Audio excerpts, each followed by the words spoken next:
খবরদার মমতা ব্যানার্জির গোলামতি করবেন না। ওদের গোলামতি করলে কি হবে? দুনিয়ায় ক্ষণিকের জন্য কিছু পাবে। বিশেষ করে সংখ্যালঘু মুসলমানদের নিয়ে যদি কেউ দু নম্বরই করে, তাদের কোমরে লাথি মেরে খাতে ফেলবো 2026-এ। আপনারা রাজি আছেন তো? অনেকে অনেক কথা বলে, অনেকে বলে টিএমসি দালাল, মমতা ব্যানার্জির দালাল, অমুকের দালাল। বলে যা, বলে যা। আমি এবারে পশ্চিম বাংলায় 2026-এ আমি দাবি রেখেছি, পশ্চিম বাংলায় 2026-এ যত এমএলএ দেওয়া হবে, আমরা ওই এমএলএ দেখতে চাই যে এমএলএর মন মানসিকতা যদি হিন্দু হয়, তাকে আমরা বাংলার মানুষ চাই না। যে এমএলএ মন মানসিকতা মুসলমান হবে, বাংলার মানুষ সেই এমএলএ কে আমরা চাই না। যে এমএলএ মন মানসিকতা হবে মানুষ মানুষ মানুষ। আমি এবারে পশ্চিম বাংলায় 2026-এ আমি দাবি রেখেছি, পশ্চিম বাংলায় 2026-এ যত এমএলএ দেওয়া হবে, আমরা ওই এমএলএ দেখতে চাই যে এমএলএর মন মানসিকতা যদি হিন্দু হয়, তাকে আমরা বাংলার মানুষ চাই না। যে এমএলএ মন মানসিকতা মুসলমান হবে, বাংলার মানুষ সেই এমএলএ কে আমরা চাই না। যে এমএলএ মন মানসিকতা হবে মানুষ মানুষ মানুষ, আমরা সেই এমএলএ কে আমরা 2026-এ দেখতে চাই। অনেক এলাকায় আমরা এমএলএ দেখেছি যারা জনপ্রতিনিধি। আপনারা যদি কেউ তথ্য চান আমি দিয়ে দেব। এমন এমন এমএলএ এবং পশ্চিম বাংলায় আছে যারা তার নিজের মাকে ভাত দেয়নি। খুদার কসম বলছি, কোরআনের মজলিসে এমএলএ তার মাকে ভাত দেয় না, এমএলএ তার বাবাকে ভাত দেয় না। আর সেই এমএলএ বাংলার মানুষের জন্য কি ভাবতে পারে? এই এমএলএ আমরা দেখেছি। এই ধরনের এমএলএ আমরা দেখতে চাই না। আমরা পশ্চিম বাংলায় এমএলএ দেখতে চাই তাপস চ্যাটার্জির মহাশয়ের মতন এই এমএলএ দেখতে চাই।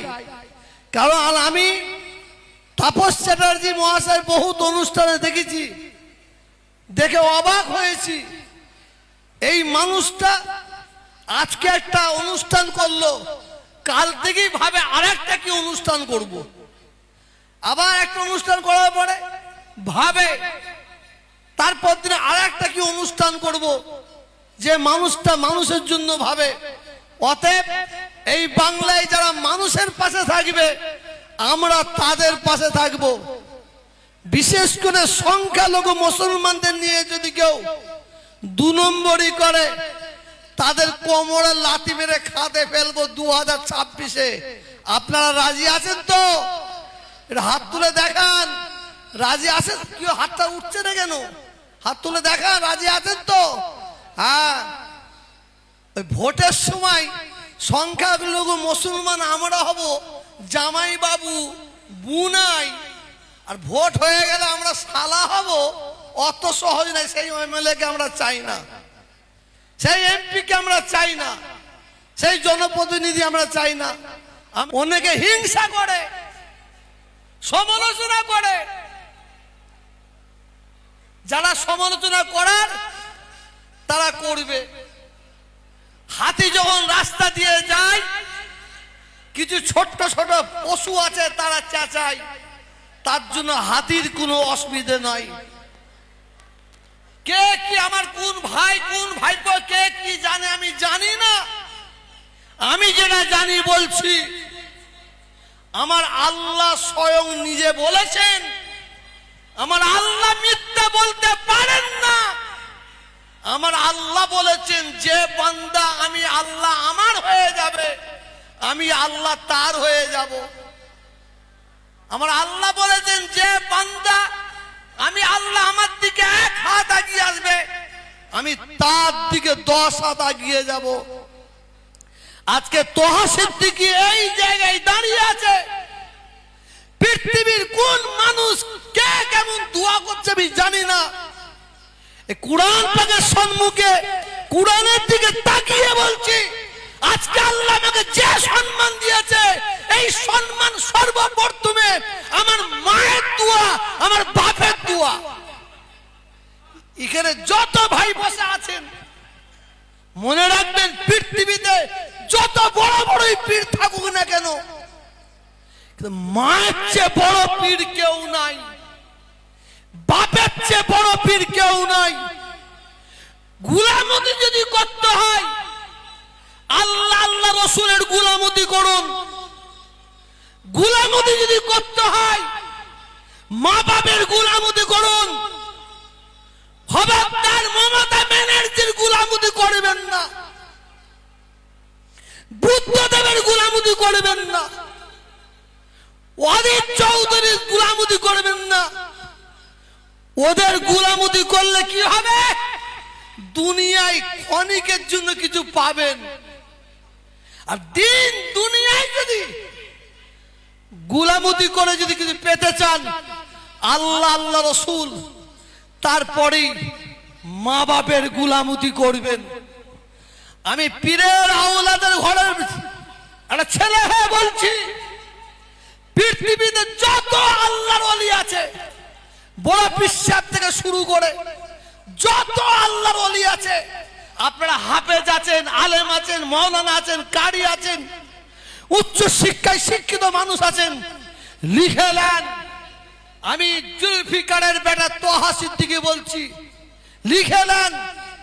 সারা পৃথিবী যত আল্লাহর ওলি আছে সবাই যদি আপনার আমার জন্য দোয়া করে, 100 ভাগের মধ্যে 99 ভাগ ছন্দ রয়ে যাবে, কবুল হতে পারে নাও পারে। আমার বাপ আপনার বাপ, আমার মা আপনাদের মা যদি আপনার আমার জন্য দোয়া করে, লিখে রাখেন 100 ভাগের মধ্যে 99 ভাগ ইনশাআল্লাহ আল্লাহ তাআলার দরবারে কবুল হবে, আল্লাহ তাআলার দরবারে কবুল হবে। অতএব বক্তব্য অনেক বলার, সেদিকে যাচ্ছি না। গোলামতি যদি করতে হয়, আমাকে অনেকে অনেক কথা বলে, অনেকে বলে টিএমসি দালাল, মমতা ব্যানার্জির দালাল, অমুকের দালাল। বলে যা, বলে যা। খুললে কমেন্ট দেখলে দুঃখ হয়, একদিকে আনন্দ হয়, কারণ এমন এমন ভাষা লেগে তাতে আমার কষ্ট হয়, কিন্তু একদিক দিয়ে আমার লাভ হয়। যত আমার সমালোচনা করবে আল্লাহ তত আমার দরজা বাড়াবে। বিশ্বাস করুন, প্রতি বছরই বলছি আমার কিচ্ছু নাই, এ বাড়ি গাড়ি এসব কার? কিন্তু সব আল্লাহ। আমি নিজেও তো আল্লাহ, আমি নিজেও তো আল্লাহ। আমি আমার যারা খাদেম আছে, আমার যারা সিকিউরিটি আছে, সবাইকে জিজ্ঞাসা করবেন, আমাকে আপনারা টেস্ট করবেন রাত 3টে 4টের সময় ফোন করে। ফজরের পরে আমি অধিকাংশ সময় ঘুমাই। আমি আসমানের দিকে তাকিয়ে বলি, আল্লাহ ই তো সব তোমার, সব তোমার, আমিও তো তোমার। এই যত দেখছেন সব গরিব এতিম অসহায়দের জন্য দিয়ে দিচ্ছি। আমার 2টো মেয়ে আর ছেলে কোথায় গেল? ও মোবাইল দেখছে, পালিয়ে গেছে। ওদের জন্য যতটুকু দেওয়ার দরকার। হুজুর আপনার জন্য কি রেখেছেন? আমার জন্য কি রেখেছি?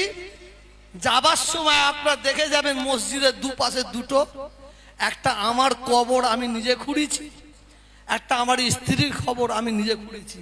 যাবার সময় দোয়া চাইবেন যেন আল্লাহ কবরের আযাব থেকে নাজাত দেন। কারণ যে ব্যক্তিকে আল্লাহ আখিরাতের প্রথম মঞ্জিল কবর থেকে রিহাই দেবে, সেই ব্যক্তিকে আল্লাহ আখিরাতের প্রত্যেকটা মঞ্জিল থেকে রিহাই দেবে। যে কথা বলতে বলতে চলে আসলাম হযরতে শাফাতে আলী ওয়াইসি হুজুর, কত বড় আল্লাহ রসুলের নুমা বলা হয়। ওই দরবারে আমার বাড়ির বড় ভাই সাইফুদ্দিন ভাই সাহেব হুজুর কেবলা গিয়ে বহু চেষ্টা করেছেন। জনাব হযরত পীর আবুল ফারা ভাই সাহেব হুজুর গেলে বহু চেষ্টা করেছেন, আয়াত আনতে পারলেন না। ওখানে গেলে দুঃখ হবে, ব্যথা হবে, কষ্ট হবে। আপনার গেটটা পার হওয়ার পর থেকে আপনার দয়া করে যদি কেউ যান, দুটো হাত জোর করে বলছি, জুতোটা কিন্তু পরে ঢুকবেন না, জুতোটা হাতে নিয়ে যাবেন।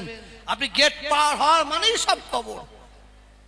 ওই কর্মস্থানে জানেন কবরের ওপরে ঘুঁটে দেয়, কবরের ওপরে উঠে পিচ্ছাপ করে, কবরের ওপরে উঠে পায়খানা ফেরে, কবরের ওপরে কি বলে আলকাতরার কি বলে বলো মোবিলের কারখানা করেছে।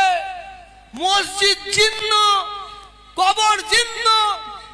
আল্লাহ শুকর, আপনাদের দোয়ায়, আপনাদের মা বাপের দোয়ায় আল্লাহ আমাকে দিয়ে আজকে ফাতে আলী ওয়াইসি হুজুরের দরবার দেখবেন। সেই জায়গায় আমি আমার কুতুব ভাইকে নির্দিষ্ট করে দিচ্ছি, দেখো তুমি কাজ করে যাও, যেখানে অসুবিধা হবে যদি কেউ আটকায় শুধু আমাকে ফোন করবে, আমাকে ইশারা করবে, আমি দেখে নেব। আমি